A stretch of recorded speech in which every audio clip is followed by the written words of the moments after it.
Go figure, this 1/2 inch drill bit was all I had today for this 3/4 inch bolt.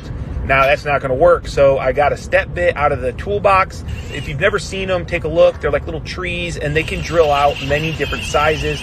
This Diablo step bit is a 3/4 inch step bit, so that means when I drill through my hole, it's going to end up with a 3/4 inch hole. Pretty killer. You don't really want to do the whole hole with that step bit, but it's perfect for this application. Hopefully it helps.